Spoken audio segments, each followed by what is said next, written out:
Uma pergunta que sempre me fazem é quando medicar ou não medicar a ansiedade e a depressão.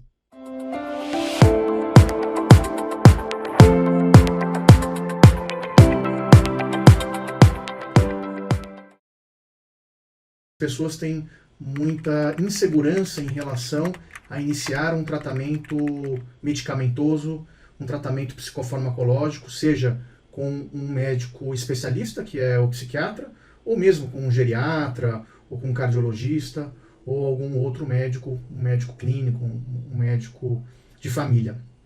Eu gosto de trazer esse tema de uma forma metafórica. Eu gosto de dizer que o remédio é como se fosse uma boia. Dificuldade de nadar, todos temos. A gente não vai jogar a boia para qualquer dificuldade de nadar. Mas também a gente não precisa esperar a pessoa estar se afogando para jogar a boia. É importante essa metáfora porque ela traz essa dimensão de que, em alguns casos, não estamos numa situação tão clara entre os extremos. Dificuldade de nadar é da vida. Se a pessoa está com angústia, está com momentos de tristeza, de ansiedade, porém ela consegue manter o seu trabalho de uma forma adequada, ela consegue manter a sua concentração no trabalho, o seu rendimento no trabalho de uma forma adequada, ela consegue, apesar da angústia de situações em que ela está vivendo, ela consegue manter os relacionamentos com as pessoas que lhe cercam, né, de uma forma mais, vamos assim dizer, funcional, né? Ah, não. Ela está ficando a maior parte do tempo angustiada. Ela não está tendo uma dificuldade de dormir de vez em quando, ela está tendo dificuldade de dormir 3, 4 vezes por semana, a semana inteira.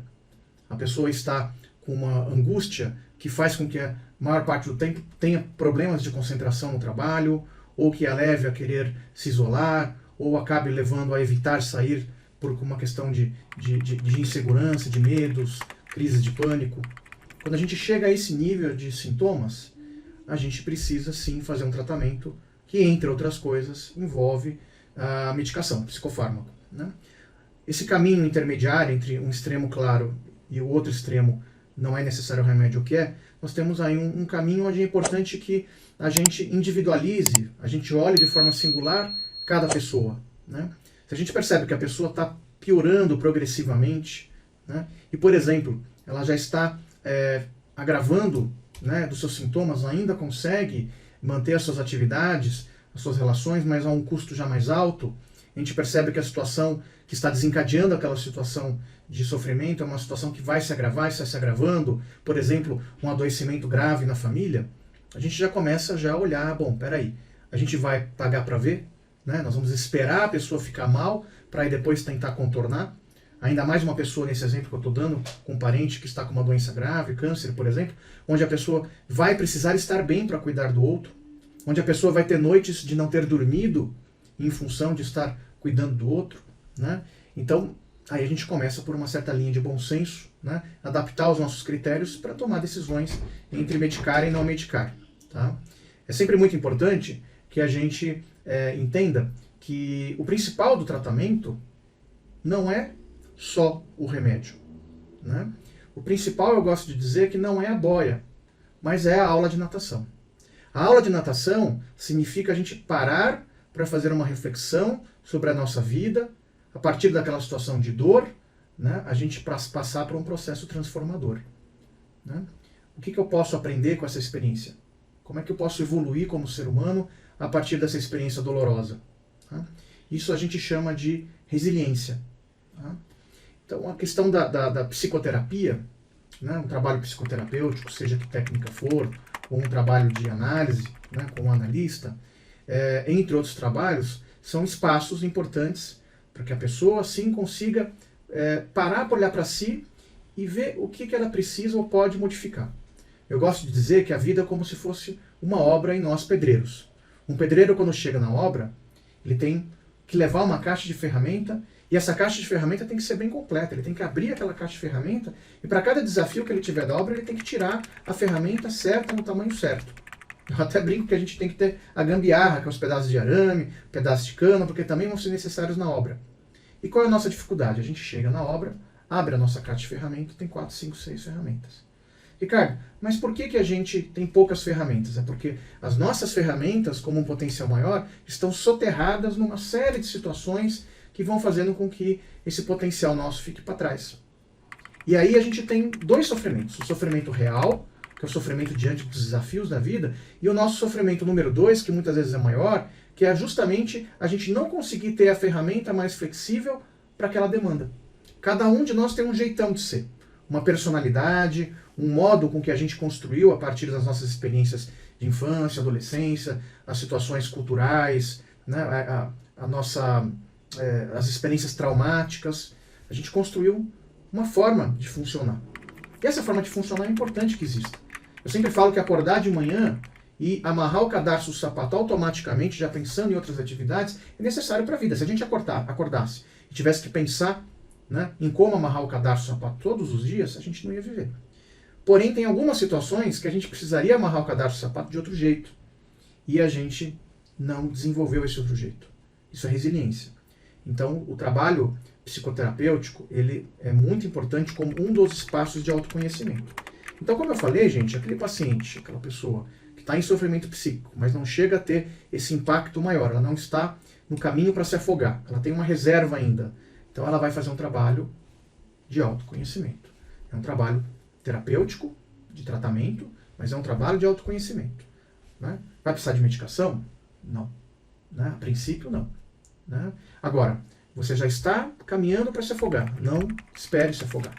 Tá? Até porque quanto mais a gente demora para pedir ajuda, seja por preconceitos nossos ou dos outros, que aos poucos esses preconceitos estão se diluindo na sociedade, o processo vai se agravando. É como se fosse uma pedra no sapato que você não cuida e que quanto mais você vai andando, mais essa ferida vai abrindo. E quando você vai tratar, já tem uma ferida enorme. O cérebro vai ficando mais machucado, entre aspas. Tá? E o tratamento fica mais difícil. Tá? Então é extremamente importante que a gente, quando for necessário medicar, concilie com esse trabalho. E outras medidas terapêuticas não medicamentosas, além da psicoterapia, que é justamente o movimento. Falar, Ricardo, mas eu estou sem ânimo para fazer atividade física. Então, caminhe 10 minutos, ouvindo música, ouvindo alguma rádio que você gosta, ou um podcast, né, alguma série, algo que faça você inicialmente se movimentar, para ter a experiência de uma química cerebral agindo sobre o seu organismo e naturalmente você se adaptando àquilo e falar, poxa, já que eu estou aqui 10 minutos, 30, 40, 50, você está fazendo uma atividade física e está tendo um momento prazeroso com você. Né? Então é extremamente importante, algo terapêutico, a pessoa começar a separar um espaço para si. Né? Pensar o que é bom para mim, o que eu gosto, né? O que eu posso fazer. Né? Eu gosto de uma determinada coisa, mas aquilo eu não posso fazer. Então, o que eu posso fazer que me permite vivenciar sentimentos e valores, né, os mesmos, né, daquela atividade que você gosta de fazer e que você não pode fazer. Ah, Ricardo, mas eu gosto de fazer um esporte de chique aqui, de navegar com barco à vela. Né? Poxa, mas por que te interessa o barco à vela? Te interessa o contato com a natureza. Te interessa a experiência de liberdade. Que outras coisas você pode fazer que te traga essa experiência com contato com a natureza e com a liberdade? É extremamente importante, quando a gente pensa em ações terapêuticas não medicamentosas, lembremos a questão da alimentação. Né? Uma alimentação mais variada, uma alimentação mais balanceada, né? Muitas vezes buscando até um acompanhamento específico para isso. Então, existem questões outras. Por exemplo, a pessoa trabalhar a sua espiritualidade. A gente pode trabalhar a nossa espiritualidade, cada um dentro da sua forma, inclusive sem ter esse discurso da espiritualidade. Falar de resiliência, como a gente falou ao longo desse vídeo, é falar sobre espiritualidade de uma outra forma. Até porque qualquer forma de espiritualidade busca resiliência. Né? Discutir, estudar filosofia também é importante. Né? E procurar evitar determinadas situações que te agravem é importante. Dar um passo para trás, para dar 2 para frente, dizer não para os outros. E aí entra numa série de méritos que a psicoterapia vai permitir e que a gente vai discutir em outros vídeos. Tá certo? Muito obrigado pela oportunidade desse espaço, da gente discutir e de eu poder compartilhar com vocês um pouco do que eu aprendi ao longo do tempo, estudando, aprendi com os meus pacientes, aprendi com os meus familiares. Enfim, a vida é um eterno aprendizado. Muito obrigado.